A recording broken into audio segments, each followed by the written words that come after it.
seperti waktu zaman Orde Baru. Momen Megawati pidato berapi-api, kenapa kalian baru berkuasa bertindak seperti Orde Baru?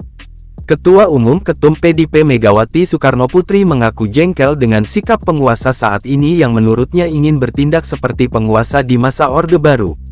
Hal ini disampaikan Megawati saat menghadiri rapat koordinasi nasional relawan Ganjar Mahfud yang dihadiri pimpinan organ relawan pendukung sepulau Jawa di Jakarta International Expo (J-Expo) Kemayoran, Jakarta, Senin, tanggal 27 November tahun 2023. Mestinya ibu nggak boleh ngomong gitu, tapi udah jengkel, tahu nggak? Kenapa Republik ini penuh dengan pengorbanan, tahu tidak? Mengapa sekarang kalian yang baru berkuasa itu mau bertindak seperti waktu zaman Orde Baru? Pernyataan Megawati ini disambut dengan sorak-sorai dari ribuan relawan pendukung Ganjar Mahfud yang mengikuti pidato tersebut. Banyak pula dari mereka yang berdiri dari kursi lalu meneriakkan kata "lawan" dengan berulang-ulang.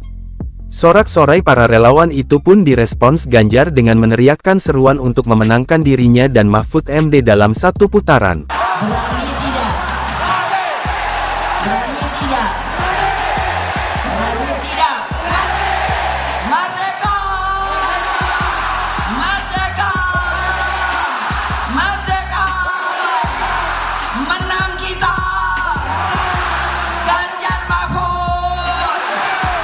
Satu putaran! Megawati pun mengatakan, ia seorang manusia yang juga punya rasa jengkel apabila tidak dihormati.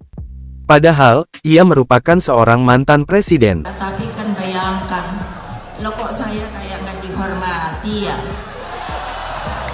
Lo, kenapa? Lo saya jelek-jelek ya pernah presiden lo.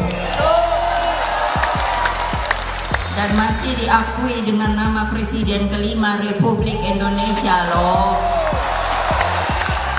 Lebih lanjut, Megawati mengajak rakyat Indonesia untuk tidak takut melawan kecurangan yang mungkin terjadi pada pemilihan presiden Pilpres 2024. Kita kan rakyat Indonesia, ya biarin aja, dia juga rakyat Indonesia, polisi juga rakyat Indonesia, yang namanya tentara rakyat Indonesia. Nah, tulis tuh wartawan banyak-banyak dah. Terus aparat juga orang Indonesia, orang mereka yang gaji siapa? Rakyat Indonesia. Benar apa enggak? Ya insaf, makanya nggak usah takut.